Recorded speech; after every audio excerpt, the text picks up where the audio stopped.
তো আজকে আমি একটু ক্যান্ডেল পরিচিতি নিয়ে।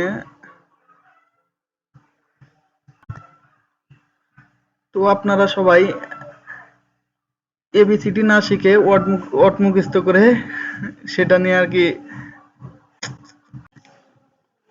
তো এবিসিডি ছাড়া কিন্তু ওয়ার্ড হয় না, তো সবাই কিন্তু এই এবিসিডি বাদ দিয়ে ওয়ার্ডের পিছনে নিয়ে দৌড়াদৌড়ি লাগাইছে। তো এখানে ক্যান্ডেলের পরিচিতি আছে, তো আপনারা ক্যান্ডেল পরিচিতি না হয়ে ক্যান্ডেলের ফরমেশন গুলো না জেনে আপনারা কি করেন, ডিরেক্ট গিয়ে একটা স্ট্র্যাটেজি ফলো করে ওইটা অনুযায়ী ট্রেড নেওয়া শুরু করেন। তো ভাই এত সহজ না, বাইনারি ট্রেডিং কষ্ট করতে হবে, অনেক ট্যাকেল করতে হবে ভাই। আমিও প্রায় এক এক বছর না, 13 মাস কষ্টের পর, অনেক হতাশার পরে ভাই আমি যে কিছু একটা করতে পারছি। তো আমাকে নিয়ে কথা নাই বললাম। তো এখানে দেখেন একটা ক্যান্ডেল স্টিকে ক্যান্ডেলের open close low high and body colour. আচ্ছা, আমরা এখন বুলিশ ক্যান্ডেলটা নিয়ে কথা বলি। বুলিশ ক্যান্ডেল এখানে দেখেন, বুলিশ ক্যান্ডেলটা ওপেন এখানে হয়েছে, ক্লোজ হয়েছে এই জায়গায়। তো এখানে ওপেন আর ক্লোজ হলে এটা কি, এটা উইক, এটা উইক। উইকের কাজ কি, কোন উইকের কি কাজ, আচ্ছা আমরা একটু জেনে নেই।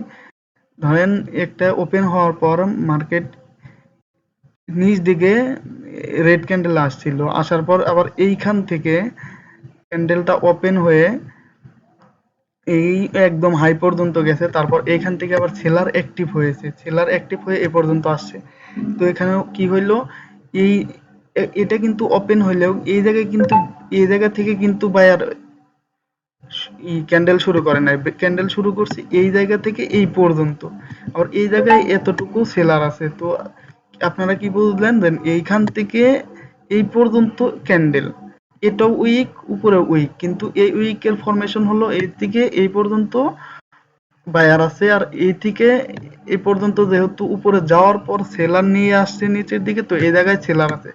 তো এরপর থেকে আপনারা যে কোনো ক্যান্ডেলে বুঝতে পারবেন যে এই ক্যান্ডেলটি স্ট্রং আর উইক, স্ট্রং নাকি উইক। যে কোনো গ্রিন ক্যান্ডেলের যদি নিচে উইক থাকে তো সেটা হবে স্ট্রং, কিন্তু যখন উপর থেকে উইকটা আসবে তখন সেই গ্রিন ক্যান্ডেল যত বড়ই হোক না কেন উপর থেকে উইক ছাড়লে সেই ক্যান্ডেলটি অবশ্যই উইক হবে। তো এগুলো না জানলে আপনার ট্রেডিং করা একটু কষ্টই হয়ে যাবে। আচ্ছা, এখন আমরা রেড ক্যান্ডেলের ফরমেশনটা দেখি। রেড ক্যান্ডেলের ওপেন হয়েছিল এই জায়গা থেকে এবং ক্লোজ হয়েছে এই জায়গায়, তাই না? তো এখানে কি হয়েছে, এখান থেকে ওপেন হওয়ার পর এ পর্যন্ত নিয়ে গেছিল বায়ার, বায়ার এই জায়গা থেকে নিয়ে যাওয়ার পর সেলার তখন আবার সেলারের প্রেশার বেশি কারণে এই পর্যন্ত নিয়ে আসছে, আবার এখান থেকে এই পর্যন্ত বায়ার নিয়ে গেছে। তো এইখানে এতটুকুতে কি আছে, বায়ার আছে।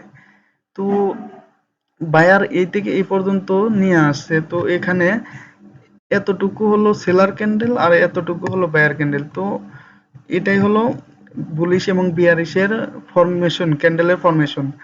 তো আমরা কি এতটুকুতে কি জানলাম যে একটা গ্রিন ক্যান্ডেলের উপর থেকে যে উইকটা থাকে সেখানে সেলার অ্যাক্টিভ থাকে, অর্থাৎ যত বড় উইক উইক উপর থেকে ছাড়বে তত বায়ার ক্যান্ডেলটা দুর্বল হয়ে যাবে, আর যত নিচের থেকে যত বড় উইক থাকুক না কেন সে ক্যান্ডেলটা স্ট্রং হবে। আবার সেলারের দিক থেকে যত নিচ উপর থেকে যত উপর থেকে নিচ দিকে উইক থাকবে তো সেলারটা স্ট্রং থাকবে, যত বড় আরো বড় থাকলেও এটা স্ট্রং।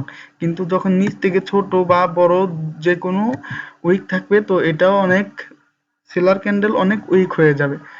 তো আমি এই ধীরে ধীরে সব ভিডিও আপনাদের মাঝে শেয়ার করব। আমার ভাই কারো অ্যাফিলিয়েট মার্কেটিং বা কারো রেভিনিউ শেয়ার লাগবে না, তো আমি শেখাতে যাচ্ছি, আমি অনেক সময় বসে থাকি, তো এই সময়টা আর কি আপনাদের সাথে শেয়ার করতে চাইতেছি। তো যারা যারা কাজ আমার টিকটকে থেকে শিখতে পারবেন, শিখতে চান তো আমাকে একটু কমেন্ট করবেন, তাহলে খুব ভালো লাগবে। আমি ইনশাল্লাহ প্রতিদিনই এভাবে সবকিছু নিয়ে বিস্তারিত ভিডিও আপনাদের মাঝে প্রকাশ করব। চলেন একটু মার্কেটে গিয়ে ফরমেশনটা বোঝার ট্রাই করি।